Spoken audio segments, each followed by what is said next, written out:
friends, welcome back to another exciting and inspiring episode of On Location Vancouver. We're back here at the Vancouver Art Gallery in the heart of downtown, and we are joined by Mr. Richard Hill here at the Vancouver Art Gallery, who will tell us about this monumental exhibit, the largest exhibit of Emily Carr's work in the last few decades.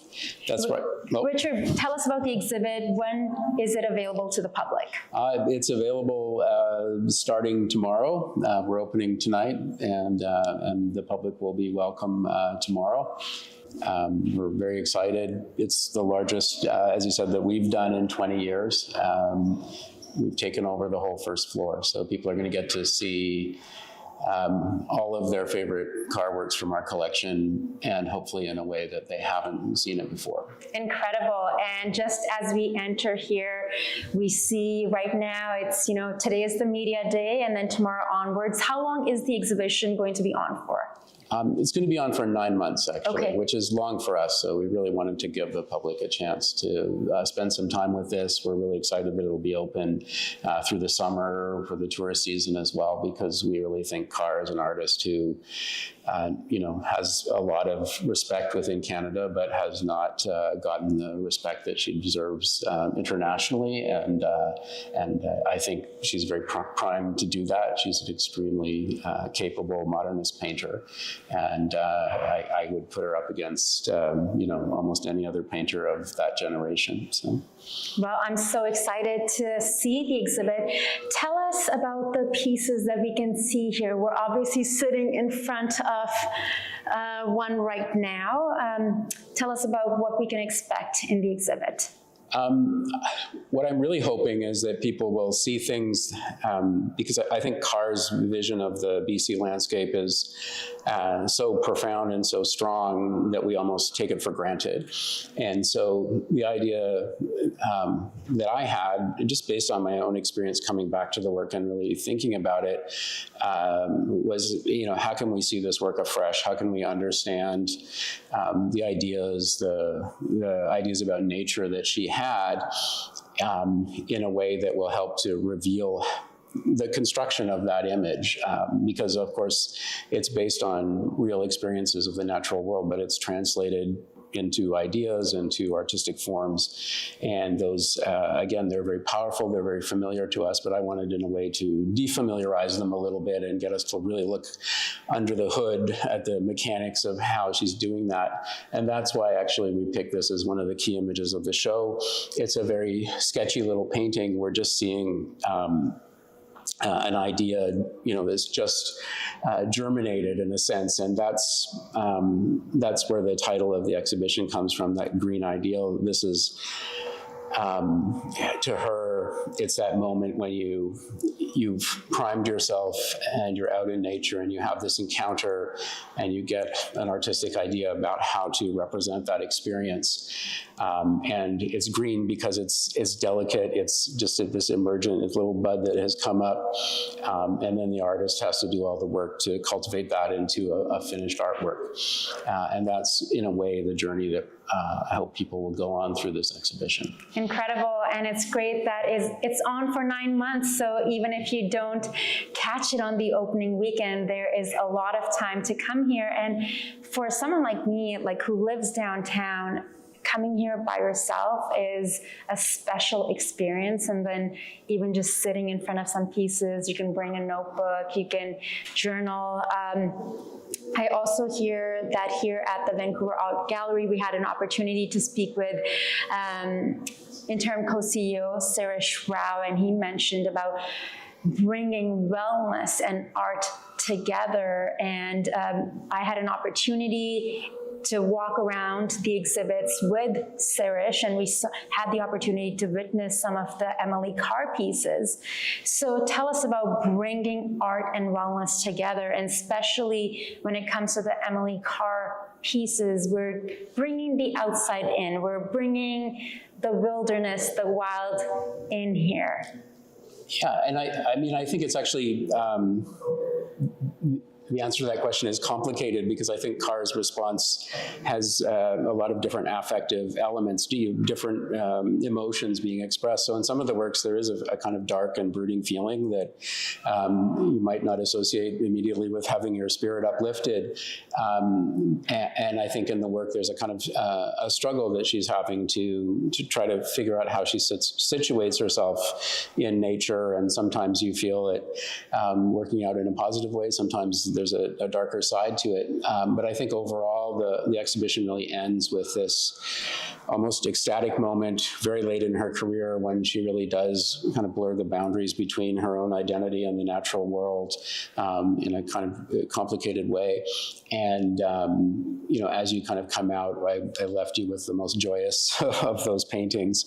And again, I think I'm someone who spends a lot of time outdoors, like a lot of people in Vancouver do. And you have those, those really powerful experiences in nature.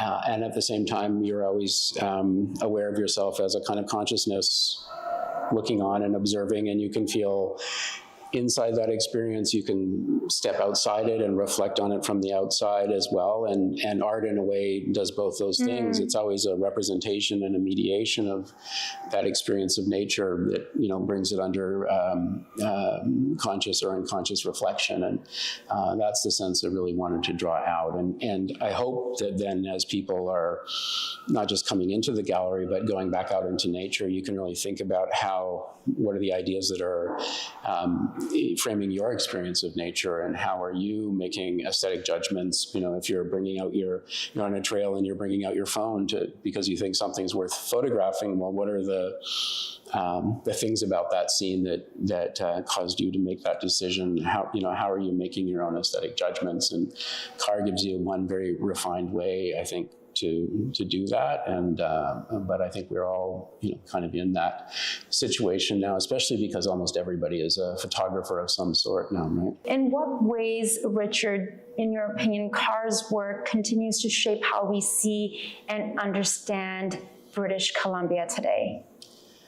I think one of the things that's so present in Carr's work that we almost don't see it is the idea of the kind of spatiality of the work. And by that I mean there's a real sense, especially when we get to that kind of mature period, the landscape paintings that we come to mind immediately when we think about her. Our proximity to the forest is really intense. And, we start the exhibition with a juxtaposition of what I call tree portraits, these very close-up portraits of trees in the portrait mode, and landscapes that were painted by other artists around the time that Carr was coming up, and even artists who were contemporaries of hers. And all of those artists stepped back to paint the landscape, and Carr stepped in. And I feel like it's that spatial reckoning, because we use a spatial metaphor to talk about our relationship to nature. We're close to nature, we're distant from nature. We think about it spatially. And I think in Carr, her first impulse when she really starts to think about that is to get right up in it.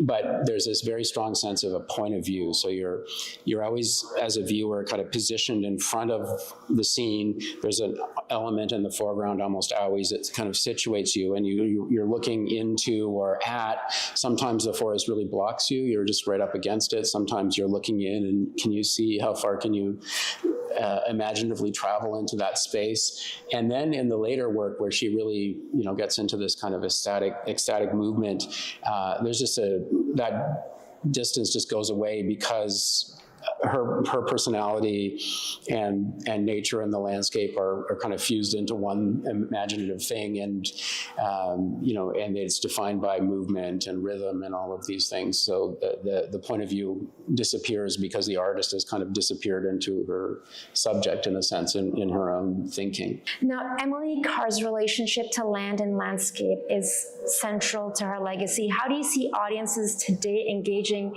with that aspect of her work? And I'd also love to hear, other than attending the exhibit perhaps more than once, what other way would you like audiences, individuals, to experience this exhibit?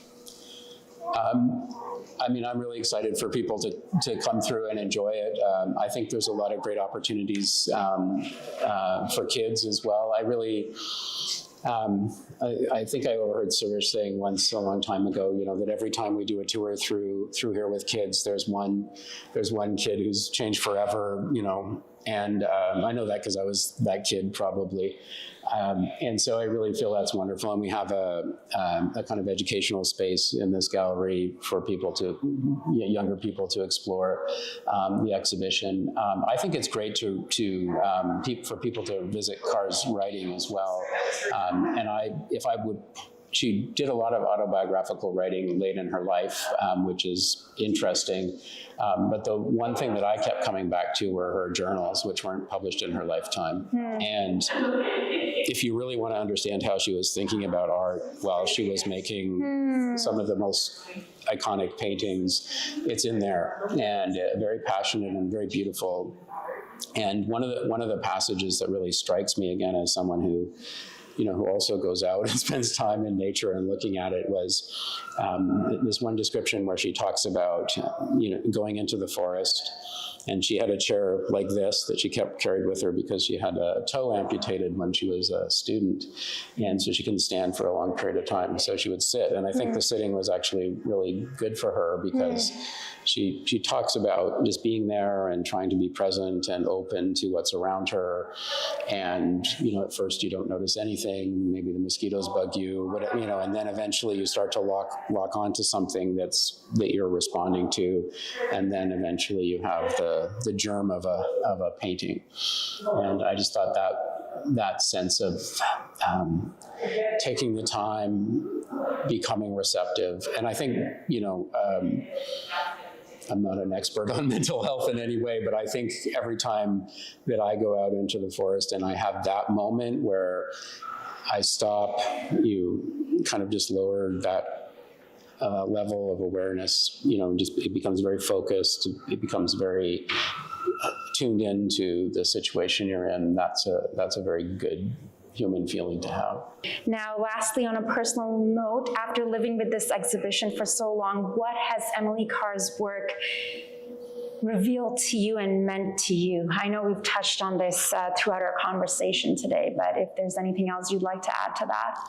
I think I really was struck going back to her writing and thinking about the things she did, just how incredibly strong her will was to achieve what she did.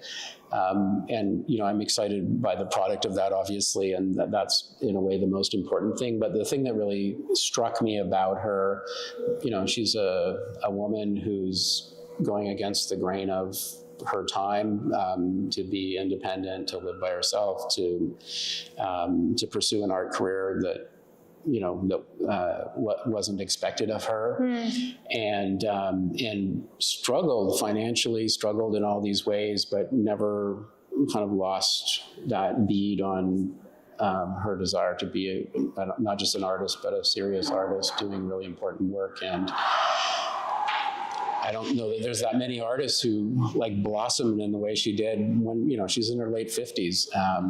She's my age, basically, when she finally has her real breakthrough into her mature style. And I think that's incredible persistence to get to that point and then come up with something that changes how we see, this whole landscape. It's pretty amazing. Incredible.